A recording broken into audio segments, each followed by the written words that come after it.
పాస్తాని ఎలాంటి sauces use చేయకుండా ఇంట్లో ఉన్న వాటితోనే చాలా సింపుల్గా టేస్టీగా ఎలా చేసుకోవాలనేది చూపిస్తున్నాను. వీడియోని ఎక్కడ స్కిప్ చేయకుండా చివరి వరకు చూసేయండి. అంతకన్నా ముందు హాయ్ హలో నమస్తే, నేను మీ Ramya. Welcome to Telugu home foods.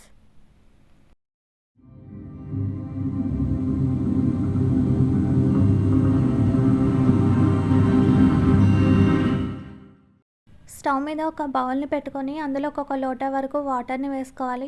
తర్వాత ఇందులోకి ఒక స్పూన్ వరకు ఆయిల్ని వేసుకోవాలి. మనం ఇలా ఆయిల్ని వేసుకోవడం వల్ల పాస్తా అనేది ఒకదానికొకటి అతుక్కోకుండా ఉంటుంది. తర్వాత సాల్ట్ ఒక పావు టేబుల్ స్పూన్ వరకు వేసుకొని ఈ వాటర్ మొత్తాన్ని రోలింగ్ బాయిల్ వచ్చే వరకు మరిగించుకోవాలి.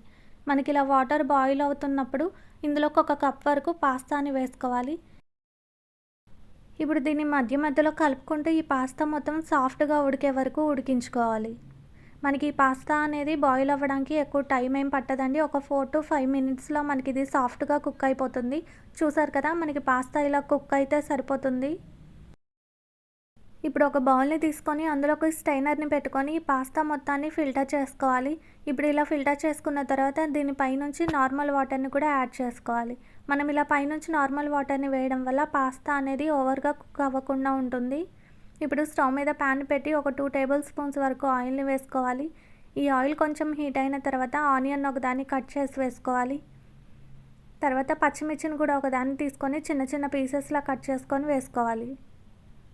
ఇప్పుడు ఈ రెండు బాగా ఫ్రై అయ్యే వరకు ఫ్రై చేసుకోవాలి.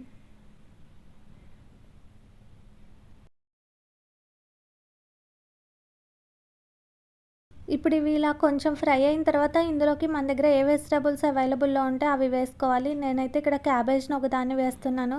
క్యాప్సికమ్, తర్వాత టమాటాని కూడా ఒకదాన్ని తీసుకొని చిన్న చిన్న పీసెస్లా కట్ చేసుకొని వేసుకోవాలి.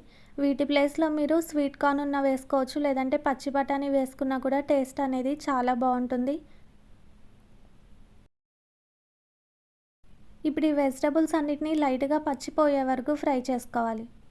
ఇలా ఒక 2-3 మినిట్స్ వరకు ఫ్రై చేసుకున్న తర్వాత ఇవి పూర్తిగా మగ్గడం కోసం పసుపు పావు టేబుల్ స్పూన్, తర్వాత సాల్ట్ వేసుకోవాలి. సాల్ట్ ఒక 1.5 టేబుల్ స్పూన్ వరకు వేసుకోవాలి.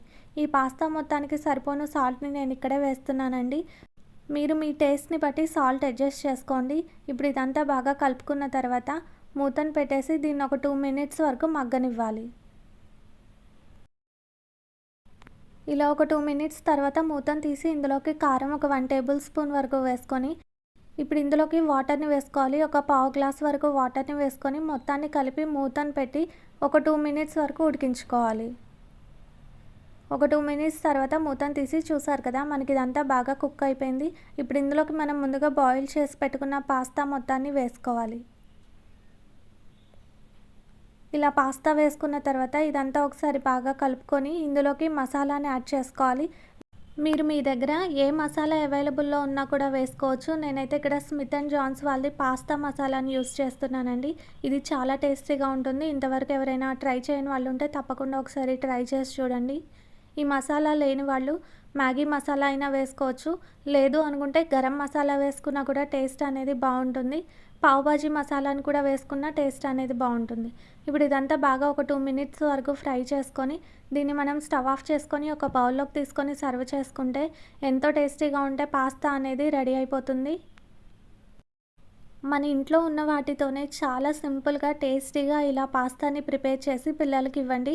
వాళ్ళు కూడా చాలా ఇష్టంగా తింటారు.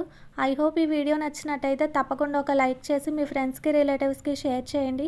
ఇలాంటి మరిన్ని టేస్టీ రెసిపీస్ కోసం తెలుగు హోమ్ ఫుడ్స్ ఛానల్ని సబ్స్క్రైబ్ చేసుకొని పక్కనే ఉన్న బెల్ ఐకాన్ని ట్యాప్ చేసి ఆల్ అనే ఆప్షన్ని సెలెక్ట్ చేయండి.